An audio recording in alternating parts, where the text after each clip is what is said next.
Thank you very much. So thanks very much for coming.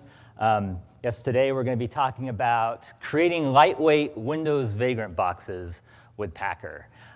So real quick, I'm curious, who here, just to get a feel, who here in the room has created OS images with Packer, whether they be Windows or Linux? Okay, cool. And who here has created Windows images? All right, awesome, cool. So we have some base there. So real quick before I start, and this is who I am. So I work for Chef. I don't know why I put all this stuff up there. I mean, I've done a few stuff here and there with Windows and Vagrant and Chef and that ecosystem. You can catch me on Twitter at MWrockX, MWROCKX. I blog at hurryupandwait.io. So if you've Googled on these topics about Windows and Packer and Vagrant, chances are you've probably come across some of those posts. Hopefully they've been helpful. I try to cause more harm more good than harm. I do maintain my own Packer template repo, which is really there for personal purposes, but a lot of people have a look at it. I've gotten lots of PRs there, and one thing I want to stress is everything I'm going to talk about today can be found in that repo. So, but in a combination of in that repo and in my post. So, if for some reason you don't catch something today, it is definitely in one of those two places. Also, please feel free to catch me after the talk if you have questions. And if you can't catch me here today, I'm always happy to help online through various means. You know how to find me. So let's get started. What are we talking about today? So we're going to be talking about a few things. First of all, we're going to be talking about just the basic mechanics of building a Windows box.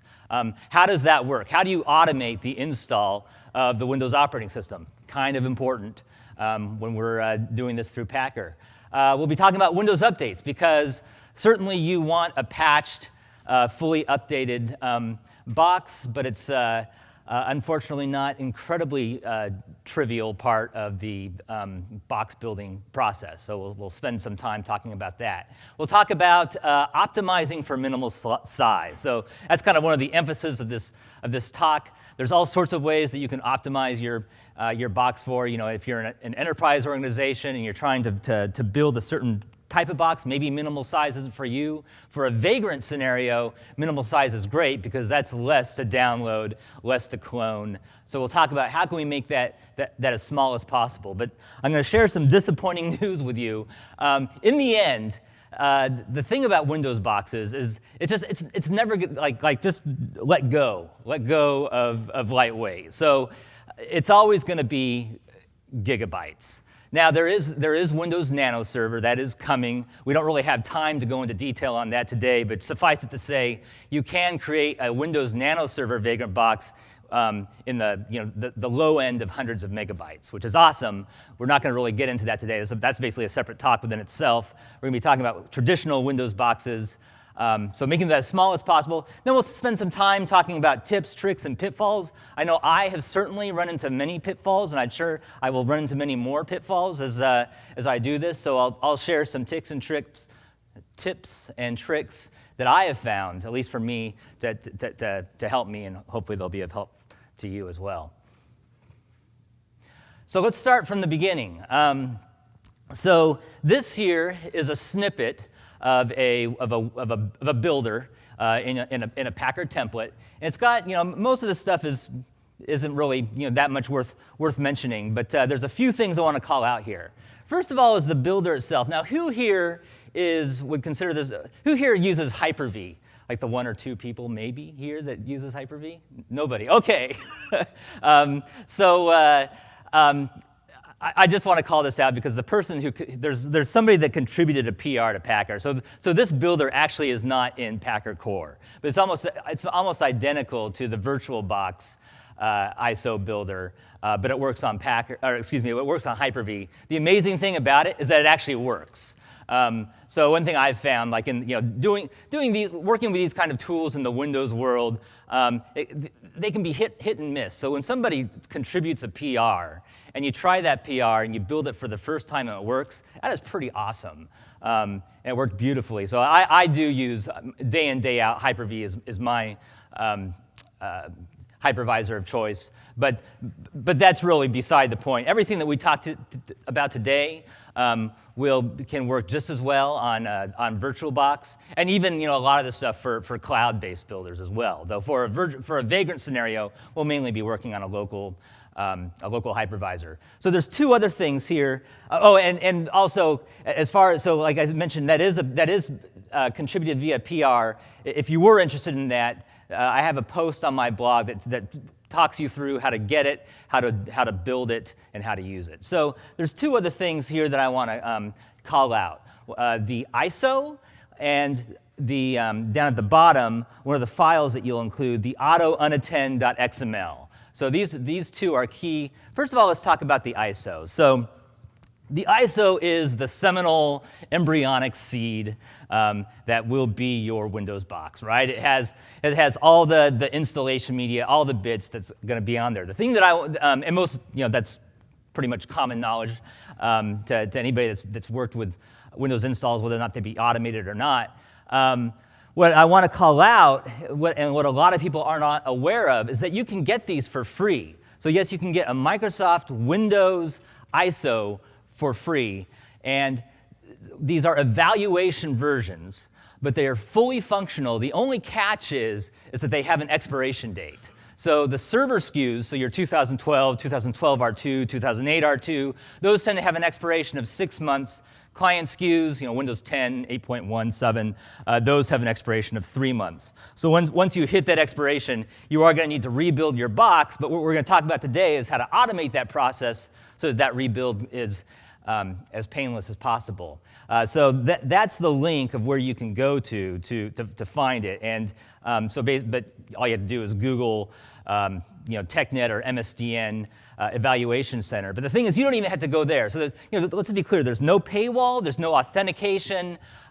If you go into any of my Packer templates, you'll actually see the URL. You can just pull those down just via raw HTTP. You don't have to give away any a phone number or anything. They're out there for the taking. So the next thing I want to talk about is the AutoUnattend.xml. So I just have two snippets in here, just to give you an idea of it from that file. So what you can probably tell already is that it's a big old XML file. I mean, these snippets are very, very small pieces of the larger file. And so the AutoUnattend.xml file, some people call this an answer file. And the reason for that is that this is the file that basically provides all of the answers to what you and I would normally be manually answering as we do a manual Windows install. So if you just run, if you slip the CD in or the DVD in and go through a normal Windows install, you put in your locale, your administrative user password, perhaps a product key. All of that information you can put in this file. And so when Packer starts up the build, it starts up basically a raw compute instance, attaches that ISO to that instance, so it boots off that ISO. That ISO boots up, and the first thing it does is it looks in the floppy drive, and it looks for a file called AutoUnattend.xml. And if it sees that, it's going to use that to drive the installation process. And so one thing to be aware of is that none of us are going to actually sit down and craft from scratch an AutoUnattend.xml file. I'd be very impressed. But there is a place where you can find great examples. So what I tend to do, and what I think most people tend to do, is basically get online, essentially, a vanilla AutoUnattend.xml file that's essentially the equivalent of doing the next finish through a Windows install, and then tweak that as appropriate. So on this slide, there's a link. There's a GitHub org called Boxcutter.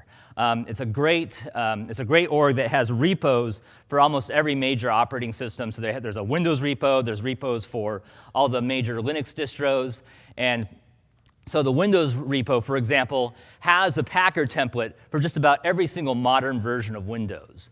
And so along with those Packer templates are AutoUnattend.xml files that are appropriate to those versions of Windows. So that's a great starting place. Steal from that repo and start from there. Also, just a side note, in the Packer templates in that repo, you can usually find the URL to the ISO that you would get off of the evaluation center. So that's another great place if you just want to find that raw URL to the ISO. Go to Boxcutter. So what now? So now we've got we've started up our Packer build. Packer has created a VM. It's launched. It's launched the Windows installer. If you're running in a GUI, you can see this all kind of happening in front of your eyes. And eventually, that's all Windows will install. And what you'll have is basically a Windows box sitting in front of you, just kind of waiting for things to happen. And so what's happening now is Packer is pulling that box via WinRM, trying to connect to it, so that it can then basically launch its provisioners and make that box look the way that we want it to look. And so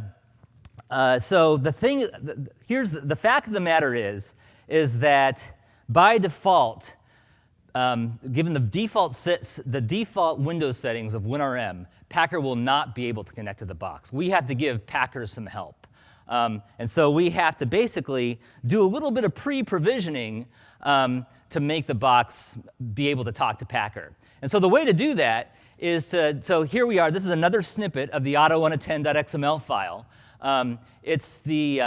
This particular snippet is the first logon command. So basically, once Windows is fully installed and the administrative user is logged on, it can run one or more, you can string these things together. I have one file that it's going to run. So it will, as we can see right here, basically it's going to call PowerShell and call this particular PS1, this PowerShell script, and run that. And so let's take a look at that. So this script basically, it's a very simple script. This is going to configure WinRM in a way that Packer can talk to it. So here's another little catch here, and I'm going to tell you a little more a little bit later to make this better. But basically, what we're telling WinRM is go into insecure mode. So we're turning on basic authentication. We're allowing unencrypted traffic. Basically, we're saying, just give me your password, and no, just tell me what your password is. So let me throw a few things out here so you're not too scared. So first of all, what I like to tell people is at the end of the whole process, you can undo these things. Now, why do we have to do these things in the first place? The reason is that the Go library for WinRM can't talk native Windows NTLM. So it can't talk the native encryption mechanisms of Windows authentication. This story is getting better and better through open source tooling. So we just recently, I'm one of the maintainers of the WinRM gem on the Ruby side. So we just recently provided Ruby, native Ruby NTLM support, and that's been plugged into Vagrant. So it used to be that Vagrant needed these settings. So Vagrant no longer needs the box to be set like this. Python, they just recently did this. So like if you're an Ansible user, it now doesn't require this. The Go library still needs this. Now, in a Vagrant Packer scenario, chances are the wire by which you're transferring this information is very short. In other words, it's between Packer on your host to VirtualBox, running off of 127.0.0.1. So it's absolutely not the ideal settings. If for some reason, if this is not a Vagrant scenario and you're actually building a production image, definitely take these, at the end of your build, undo these settings. I highly encourage you to do that. But in order for Packer to talk to it, we do need these settings. So as soon as that, almost instantaneously after that script runs, Packer is going to be able to connect to the box and start provisioning the box. And so we do this with provisioners, and there's all sorts of flavors of provisioners, right? So we've got, you're at the simplest level, we've got PowerShell and batch provisioners that just run raw scripts, and then you also have provisioners for all of your for all of your configuration management flavors. So I tend to use the Chef. I work for Chef. I'm actually a fan of other configuration management tools as well, but I work for Chef, I build Chef, I know Chef, so I use Chef. I've also done everything that we're going to talk about through just normal PowerShell provisioners as well. Now, I feel that it's actually a best practice, having done this in a variety of ways, that the best practice is, to the extent that you can, use a configuration management-based provisioner. Use the tool that was designed to build the box. So just as a way of illustration, here are basically two snippets that do the exact same thing. One of these, the one on the upper right, well, they both configure RDP, basically, remote desktop. The one on the upper right does this using a Chef recipe. The one on, and I could substitute out, Puppet or Ansible. I'm sure it would look just as neat and tidy. The one on the lower left uses just raw PowerShell. And so personally, I find the one on the upper right easier to look at, easier to read. And this is just a very, very small piece of the provisioning process. We're doing a lot more. We'll talk about more stuff that we'll do as we provision. And so especially if you work on a team and that team knows and understands a particular configuration management tool, this is going to be just an easier way. It's going to make your provisioning easier to read, easier to maintain. It's going to make it more composable, more easy to test in isolation outside of Packer. So that's a recommendation. That said, though, if you're just coming up to speed on Packer and Windows and you're not familiar with configuration management, forget about it. Use a simple script-based provisioner. Figure out first how to automate your Windows builds, and then if it's right for you, you can grow up. Well, that's an awful way to put it. You can if you feel like it's the right thing for you to do, you can move on to configuration management-based provisioners.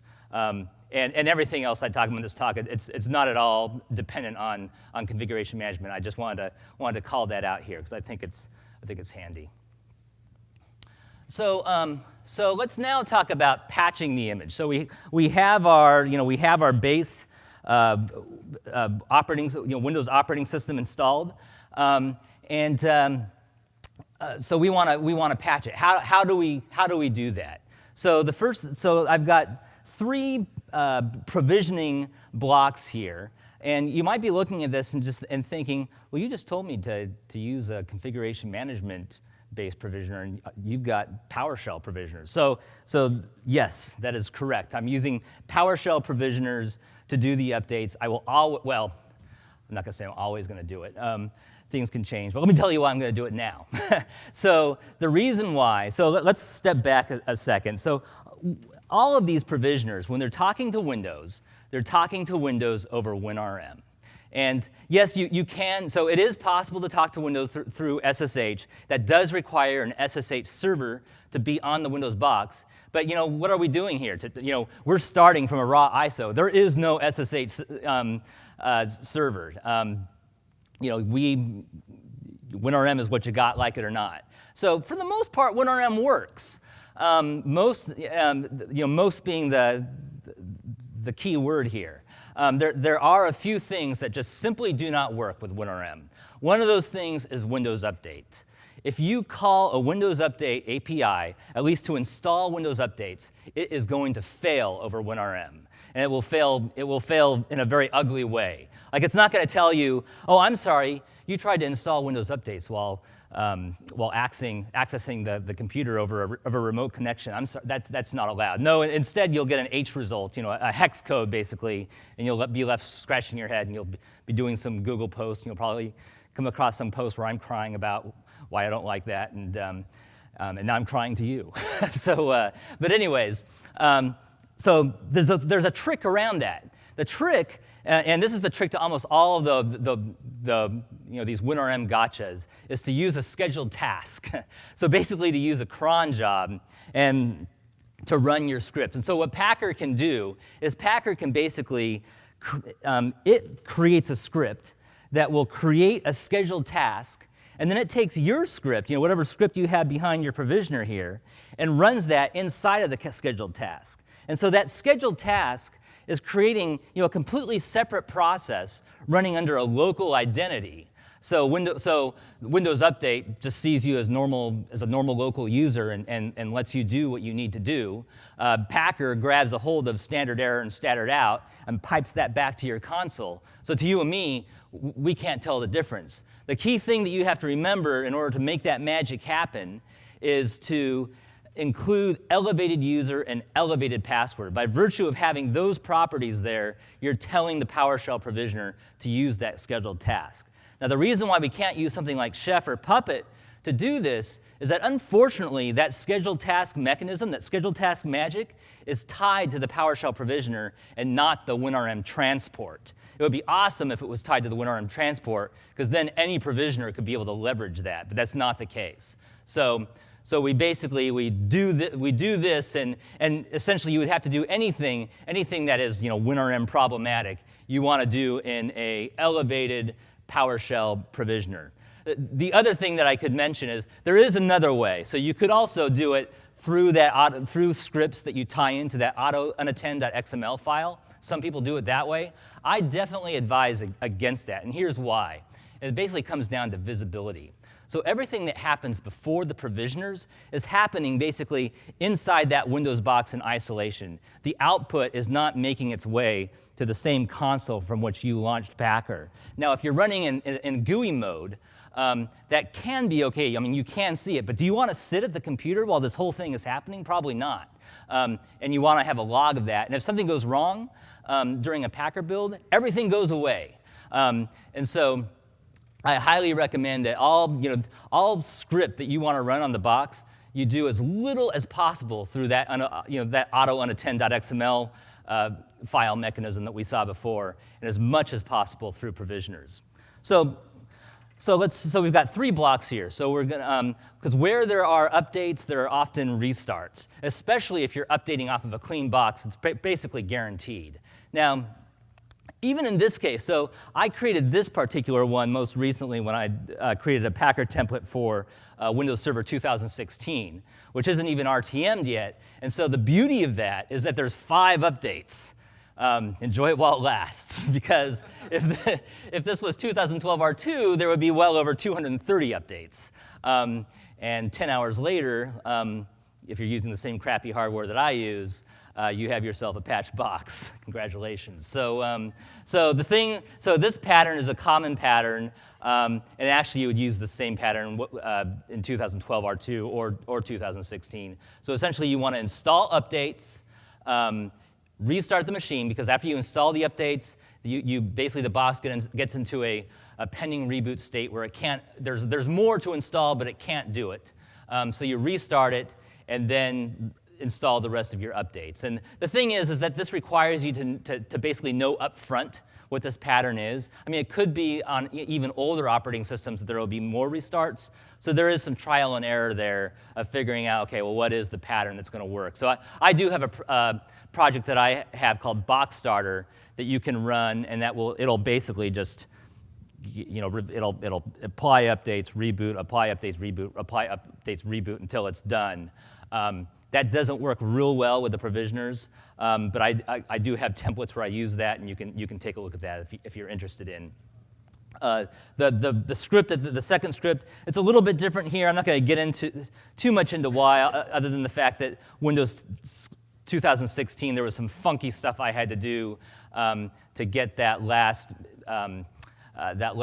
installed. I basically had to wait a certain amount of time. Like it's not even RTM yet, so whatever. There's some bugs out there, and hopefully that'll be fixed when it comes out. Ideally, it would have been just the exact same script. So we've got ourselves a fully functioning operating system. And so at that point, we probably had 3, 4, something that around 3, 4 gigs. And at least it would compressible to 3 or 4 gigs. Now we've installed our updates, and depending on the version of Windows, so let's say if you're in 2012 R2 with your 235 or whatever, somewhere in that ballpark number of updates, now you're gigabytes beyond that. So how can we get that size down? Like I said in the beginning, we're never going to get that size down to what you want it to be. It's never going to be like a few, 100 megabytes. At least not the Windows that you and I know. But how can we make it so that it's not 10, 12 gigabytes? Now, a lot of this is going to depend on what you want to do with your Vagrant box, right? But I'm really talking about the vanilla Vagrant boxes that I use. But these same principles apply. These same principles, no matter what you put on the box, can make your box smaller. So what I've done, I've done quite amount of research into this. And have come up with kind of this checklist of things that I've found that make the box smaller. And I've done several builds, and in each of those builds, I basically omitted one of those steps in order to basically understand the full impact of each one. And so I took that data and basically made this pie chart out of it to kind of highlight the importance of each of these steps. So we'll start with the most impactful one first. And so that is clearing the SXS directory, also known as the Windows Component Store. Of course, SXS, Windows Component Store. So the SXS directory is kind of been the bane of Windows users for years and years and years, and it's really not until the last couple years that Windows has done some good things about allowing us to make that smaller, but still a lot of people aren't aware of that. So the SXS directory will grow and grow and grow and grow throughout the lifetime of a box.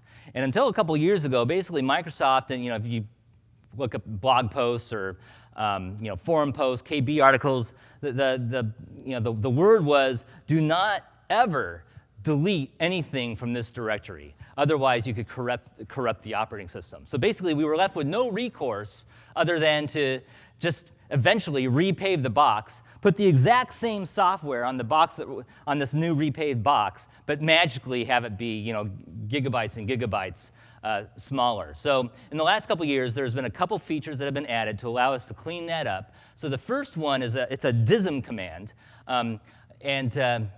what that command does is basically it strips out and trims out updates that have been installed. So over the course of time, you're installing update after update after update. And first of all, you can uninstall any of those updates. So so those updates stay on disk, as well as some rollback scripts to allow you to uninstall them. Also, after many, many updates, some updates supersede other updates. And so basically what this command can do is basically wipe out superseded updates, wipe out unneeded patches, and now the byproduct is that you will not be able to undo any updates. But in a Vagrant scenario, that's okay, right? Because if I realize that there is an update, and this rarely happens, it does happen, but it rarely happens, if I realize that there's an update that was bad that I shouldn't have installed, I'll just rebuild my Vagrant box and adjust that provisioner and tell it to skip a particular update. And it's just not worth having those extra gigabytes. I mean, that's the brown at the bottom, so there's a lot of space to be saved there. The next one is remove unused features. This is also known as features on demand. It's related to the first because this stuff is also stored in that same SXS directory. And as many of you know, when you install Windows, one of the things about Windows is you install all of Windows. That Windows box has the potential to be anything. It's a beautiful thing. So it can be a web server.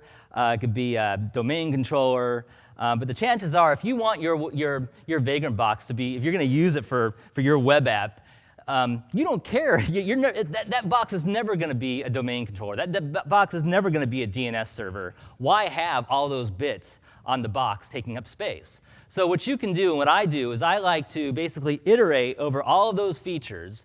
Again, all these scripts can be found in my repo, can be found in my blog post, but essentially you iterate over all the Windows features and just call remove feature on all those ones that you aren't using, and that basically it strikes it from the disk. Some things to be aware of is that some features, to be honest, I haven't fully figured out why some features, if you want to reinstall them, it'll go to Windows Update, no problem. Some it'll ask you for a source, and so you'll actually actually have to point it to, you'd have to attach an ISO and point it to a WIM file in that ISO in order to reinstall that feature. So the thing to be aware of, I say that know what features you want. So don't, before you do this, make sure that the features that you want for that box are enabled, because sometimes once they're gone, you're not going to, well, you can always get them back, but might not be easy to get them back after the fact. So those are really the low-hanging fruit. The other two I'll mention real quickly. One is I removed the page file, but let me clarify that. So removing the page file, so you'll still have a page file, but there's no need to have a page file in a dormant .box Vagrant file, right? Like in its .box compressed form. There's no need for a page file. So what I do is I have a script that basically whacks whack the page file. And then the next time you do on your first Vagrant up, that page file is essentially restored, which is when you want it, when you're actually running the box. Lastly, removing temporary files and other unneeded files. So I'll go ahead and remove all the Windows-/temp. I tend to sysprep my boxes, so I don't necessarily need to remove user temporary directories. But there's also log files I'll remove. There's not a whole lot to be saved there, because the thing to keep in mind is, at this point, in this fresh box, not a lot, you haven't done anything with this box yet. There are some exceptions. So if you are including in your provisioning things like installing SQL Server, installing an Exchange server, there might be a lot going on in those installers that are going to dump a whole bunch into your temp directories, where you could gain more from doing that. But I just, as a matter of course, I do that all. I found it to be significant enough for at least to be worth dumping those files. So there's a few other bits of cleanup that I want to mention. I mentioned these on a separate slide because I do this after, for example, after I use my Chef provisioner. Because basically I can't remove Chef with Chef. And the same is probably going to be true with other configuration management systems as well. And this might not even be desirable for you.